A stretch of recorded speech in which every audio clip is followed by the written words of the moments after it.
Hello everyone, welcome to my YouTube channel. आज के इस वीडियो में हम देखने वाले हैं question number 7 exercise 10.1 11th class chapter 10 जो है स्ट्रेट लाइन। ठीक है, तो वीडियो स्टार्ट करने से पहले आप चैनल को सब्सक्राइब कर लीजिए। इससे क्या होगा कि आपको तुरंत नोटिफिकेशन मिल जाएगा जैसे ही हम वीडियो को अपलोड करेंगे। ठीक है, तो क्वेश्चन को हम पढ़ते हैं।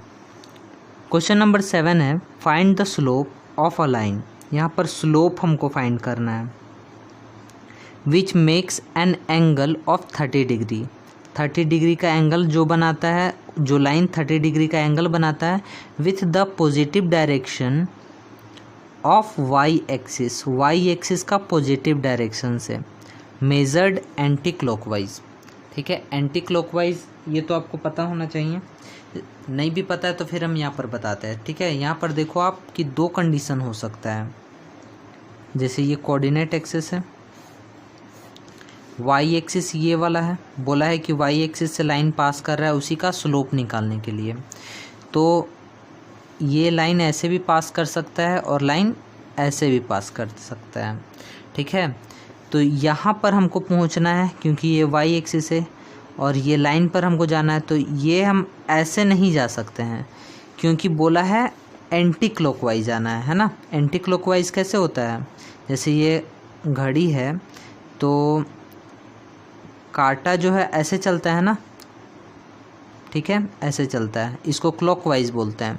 अगर हम ऐसे जाएंगे तो ये एंटी क्लॉकवाइज हो जाएगा। तो मतलब कि ये वाला तो हमको लेना ही नहीं है क्योंकि यहाँ से हम ऐसे पहुँचे हैं तो ये क्लॉकवाइज चल रहा है ना, तो ये नहीं ले सकते हैं। ये हम ले सकते हैं, ऐसे जा रहा है। ठीक है, ये एंटी क्लॉकवाइज हुआ, ये एक कंडीशन हुआ। और यहाँ पर हम पहुँचे, यहाँ से हम ऐसे जा सकते हैं तो ये भी तो क्लॉकवाइज हो जा रहा है ना। और यहाँ से हम ऐसे जाएंगे तो ये एंटी क्लॉक, ये वाला हम ले सकते हैं, ये नहीं ले सकते हैं। और ये नहीं ले सकते, ये ले सकते हैं।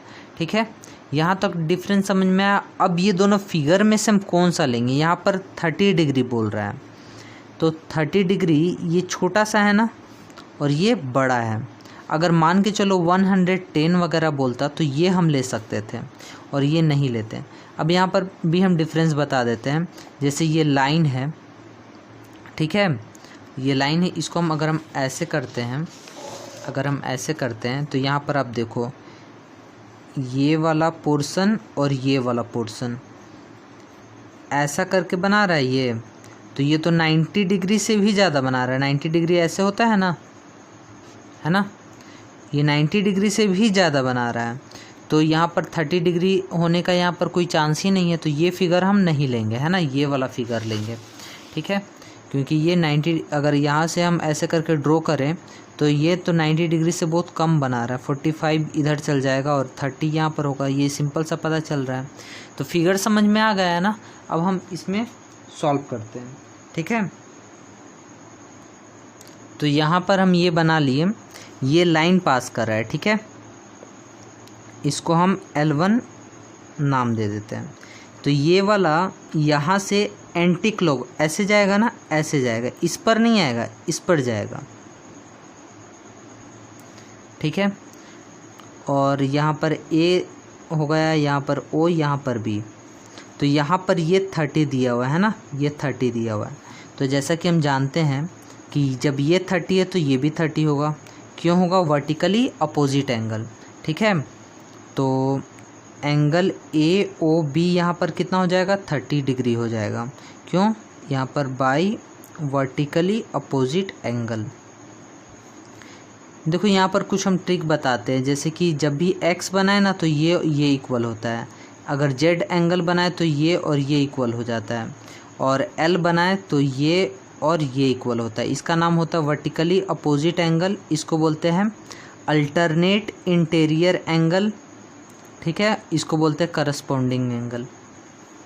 ठीक है, तो यहाँ पर ये तो 90 डिग्री होगा क्योंकि ऐसे करके है। अब यहाँ पर हम जानते हैं बाई एक्सटीरियर सम प्रॉपर्टी से हम जानते हैं कि ये दोनों का, ये 90 है, ये 30 है, तो ये दोनों का सम से ये वाला हमको थीटा यहाँ पर मिल जाएगा। और यहाँ पर हमको क्या फाइंड करना है, स्लोप फाइंड करना है। तो जब भी स्लोप हमको फाइंड करना रहता है तो एक्स एक्सिस से ये एंटी क्लॉक हम जाते हैं, तो ये वाला स्लोप होता है ना। तो यहाँ पर थीटा का वैल्यू यहाँ पर कितना हो जाएगा 30 + 90 डिग्री। तो थीटा का वैल्यू यहाँ पर हो गया 120 डिग्री, है ना। अब tan theta both side multiply करेंगे तो tan theta is equal to यहाँ पर टेन 120 हो जाएगा। तो टेन 120 का वैल्यू तो हमको पता नहीं, तो इसको हम सॉल्व करेंगे। ट्रिग्नोमेट्री में हम जानते हैं ना क्वाड्रेंट से, यहाँ फर्स्ट क्वाड्रेंट होता है, सेकेंड, थर्ड और फोर्थ। तो यहाँ 10 का बात है तो 10 यहाँ पर पॉजिटिव होता है और हर एक जगह यहाँ पर पॉजिटिव होता है, और बाकी ये दोनों जगह नेगेटिव होता है। यहाँ 180 होता है माइनस प्लस, यहाँ 90 होता है, यहाँ माइनस यहाँ प्लस, 270 होता है इधर माइनस इधर प्लस, यहाँ 360 होता है इधर माइनस इधर प्लस। ये चीज़ ट्रिग्नोमेट्री का पार्ट है, इसको ज़्यादा हम डिटेल्स में नहीं जाएंगे, बस यहाँ पर हम बता दे रहे हैं कि कैसे होगा। तो 120 को हम क्या कर सकते हैं, 90 में प्लस कर सकते हैं या 180 में माइनस कर सकते हैं। तो 180 में हम -60 अगर करेंगे तो 120 आ जाएगा ना, और 180 में नो चेंज होता है तो 10 ही रहेगा, अगर चेंज होता तो 10 कॉट में चेंज होता है। 1060 हो गया, नो चेंज मतलब 10 ही रहेगा 1060। अब यहाँ पर माइनस है ना, तो ये माइनस इसमें जाएगा, यहाँ पर नेगेटिव होता है 10, तो यहाँ पर नेगेटिव 1060 लिख दिए। यहाँ पर भी tan थीटा और यहाँ पर भी tan थीटा, ठीक है। अब यहाँ पर tan60 का वैल्यू क्या होता है √3 और यहाँ पर माइनस है, और tan थीटा को हम क्या बोलते हैं स्लोप बोलते हैं। तो ये इसका आंसर हो गया। उम्मीद है कि ये बहुत डिटेल्स में आपको समझ में आया होगा, ठीक है। अगर नहीं समझ में आया तो एक बार आप कमेंट्स में ज़रूर बता दीजिएगा, और ट्राई कीजिए कि एक बार और वीडियो को स्टार्ट से देख लेने के लिए आपको बिल्कुल समझ में आ जाएगा। अब बढ़ते हैं नेक्स्ट क्वेश्चन पर। क्वेश्चन नंबर 8 है, find the value of x for which the point this and this are collinear. ऐसा ये x का वैल्यू फाइंड करना है जब ये तीनों पॉइंट क्या होगा कोलिनियर होगा। तो कोलिनियर का प्रॉपर्टी होता है कि अगर कोई लाइन पर 3 पॉइंट है तो तीनों का वैल्यू क्या होना चाहिए इक्वल आना चाहिए, है ना। और ये दोनों पॉइंट से हम क्या निकालेंगे, इसका स्लोप जब हम निकालेंगे m1, और ये वाला कोऑर्डिनेट से जब हम इसका m2 निकालेंगे तो ये दोनों भी इक्वल होना चाहिए। तो ये कोलिनियर का प्रॉपर्टी होगा, और जब दे दिया है तो इसका मतलब क्या है कि m1 और m2 इक्वल हो जाएगा ना। तो यहाँ पर हम कोऑर्डिनेट एक्सिस बना लेते हैं। तो इस पर अब हम देखते हैं, जैसे 3 पॉइंट दिया हुआ है ना, तो इसको पहले हम यहाँ पर लोकेट कर लेते हैं। x ये तो हम बता चुके हैं, ये फर्स्ट वाला जो होता है x होता है, ये y होता है। x में 2 y में 1, ये वाला पॉइंट यहाँ पर हो जाएगा 1। फिर x में 4 y में 5, x में 4 y में 5, एक पॉइंट यहाँ पर हो जाएगा। और फिर y में -1 है और x में कहीं पर होगा, ठीक है। तो ये वाला पॉइंट अगर हम यहाँ ले लेते हैं, ठीक है, तो ऐसे करके हम फाइंड कर सकते हैं, क्योंकि y में -1 है तो x में यहाँ पर ही ना कहीं पर होगा। नेगेटिव भी आ सकता है, यहाँ पर भी हो सकता है, लेकिन कोलिनियर के लिए यहाँ से अगर जाएगा तो ये इधर नहीं मुड़ सकता है, तो इधर ही मुड़ सकता है। तो वैसे ये अप्रोक्सीमेशन हम लिए हैं, ये कोई एग्जैक्ट नहीं है, ठीक है। ये पॉइंट A हम ले लेते हैं, ये B लेते हैं और ये C लेते हैं। लाइन का नाम हम L1 देते हैं। तो यहाँ पर A पॉइंट क्या है x, -1, B पॉइंट क्या है यहाँ पर 2, 1 और C क्या है 4 और 5। तो अब हम पहले स्लोप ऑफ AB निकालते हैं। स्लोप ऑफ AB के लिए A और यहाँ पर B, तो ये है x -1 और 2, 1। इसका स्लोप का फॉर्मूला क्या होता है m = y2 - y1 upon x2 - x1 होता है ना। तो यहाँ पर y2 क्या है 1 -1 अपॉन में 2 - x, इसको m1 हम देते हैं। तो 1 minus minus plus 1 upon 2 minus x, मतलब ये क्या हो गया 2 अपॉन 2 माइनस एक्स, ये 1 हो गया m1 का वैल्यू। अब हम क्या निकालते हैं, स्लोप ऑफ BC निकालते हैं m2।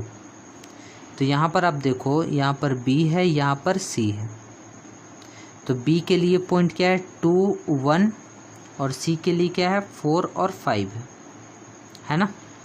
तो m2 यहाँ पर हम निकालेंगे तो इसके लिए भी formula y2 minus y1 upon x2 minus x1 होगा। तो 5 माइनस 1 अपॉन 4 माइनस 2, तो ये क्या हो जाएगा 4 अपॉन 2 है ना, इससे ये 2 टाइम्स कैंसिल हो गया। m2 का वैल्यू क्या होगा 2। तो यहाँ पर हम लिखेंगे सिंस ये 3 points are collinear, these points are collinear, therefore their slope will be equal। तो इसलिए m1 इज इक्वल टू क्या होगा m2। तो m2 का वैल्यू यहाँ पर हम 2 फाइंड किए हैं, m1 का वैल्यू हम क्या फाइंड किए थे 2 अपॉन 2 माइनस एक्स। यहाँ पर 1 क्रॉस मल्टीप्लाई कर देते हैं, तो 2 इंटू ये 1 और यहाँ पर 2 इंटू 2 माइनस एक्स, ठीक है। तो 2 यहाँ पर हो जाएगा ये 4 माइनस 2x होगा। फिर इसको हम आगे सॉल्व करेंगे तो ये 4 इधर आएगा, 2 minus 4 is equal to minus 2x, और ये minus 2 is equal to minus 2x, और minus 2 upon minus 2 is equal to यहाँ पर x होगा, क्योंकि ये मल्टीपल में है ना 2, ये पूरा कैंसिल हो गया, ठीक है। तो ये वाला पोर्शन के लिए क्या होगा, ये हम यहाँ पर लिख लेते हैं, ये वाला value -2 is equal to -2 into x होगा, और -2 upon -2 is equal to x होगा। ये एक्स का ये कंप्लीट माइनस से माइनस कैंसिल, 2 से 2 कैंसिल, 1 आया एक्स का वैल्यू, और यही हमको फाइंड करना था, और ये इसका आंसर हो गया। और कोऑर्डिनेट में अगर लिखने के लिए बोलेगा तो हम क्या लिख सकते हैं, एक्स का वैल्यू 1 और वाई का वैल्यू क्या दिया था यहाँ पर -1, तो यहाँ पर -1 हम